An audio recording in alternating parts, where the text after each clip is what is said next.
The 4-2-3-1 wide is a very underrated and a very overpowered formation in this game. But first, we need to understand what makes it so overpowered. As you guys know, in this game, the cam is vital.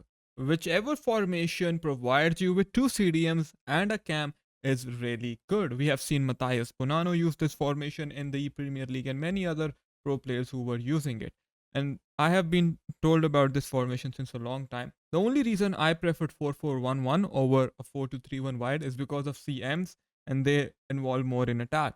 But if you ask me objectively, CDMs are definitely better than CMs in this game. So if you're someone like me who loves the 4-4-1-1, I think 4-2-3-1 is something you should really focus on because in a 4-2-3-1 wide, you will have CDMs and LM and RM compared to LW and RW. That means you'll have more support out in the wings, especially when you're building up, as opposed to the 4-2-1-3. In 4-2-1-3, some players say, oh, LW and RW are very far from us.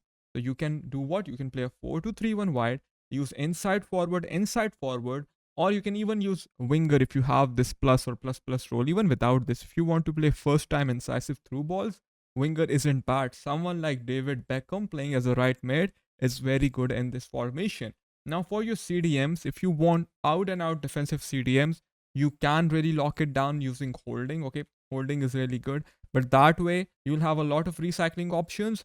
But the problem is you won't have much going forward. This is why deep lying playmaker build up is the best for your CDMs. And if you're going to use it, use both. Otherwise, the shape of the formation is really bad. Why not the 4-2-3-1 narrow over the 4-2-3-1 wide? Don't worry, I'll answer that question. For the playmaker, you can use Shadow Striker. It is good, but as you can see, there is more separation between the midfield and the camp. We want it to be less. That is why I believe playmaker is the best instruction or the role for a cam. I use complete advanced forward. Since he gives me a few wide runs as well, I can use incisive passes from the wings. If you don't like it, you can use normal attack. Okay, that's fine. Now for the tactics, it's pretty simple. Balanced high. I know there's a lot of talk about aggressive. Aggressive is good, but if you ask me, guys, high is the most balanced and the best one. If you play someone who is really good at the game, they'll be able to beat aggressive. But your normal elite division 1, division 2 players, I know they struggle against aggressive. So this is something you might want to try out. Okay, I know many people who play it. I personally suggest you stick to high and learn that. Now if you're going to use high, guys, remember to use offside traps. 4-3-3-4 is another similar formation, and there is another 4-3-3 variation which is really good, right? Which I'll talk about in another video, but I'll give you a heads up which one I'm talking about.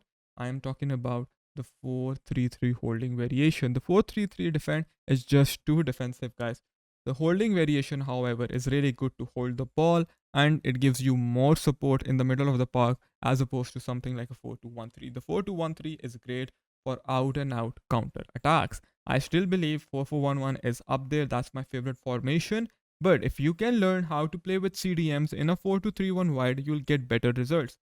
Now, why not a 4-2-3-1 narrow over this formation? The reason is simple. This formation is more accessible because LM and RM are better positions than having three cams. Okay, but I understand many people have cams nowadays.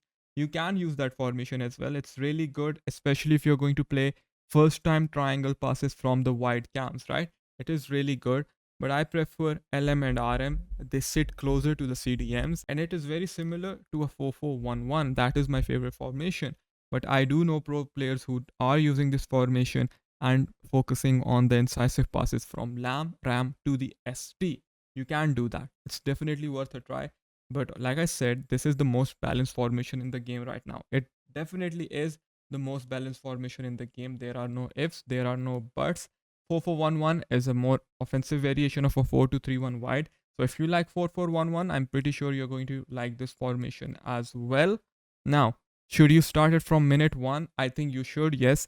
And if you feel like, okay, you're not having a lot going forward, that is when you're going to switch to a 4-4-1-1. Here is the tactic for this one. Here is the tactic for the 4-4-1-1. If you want even a more offensive variation of the 4-4-1-1, then use the 4-3-3 attack. If not that, you can always stick to a 4-2-1-3. You cannot go wrong with this formation.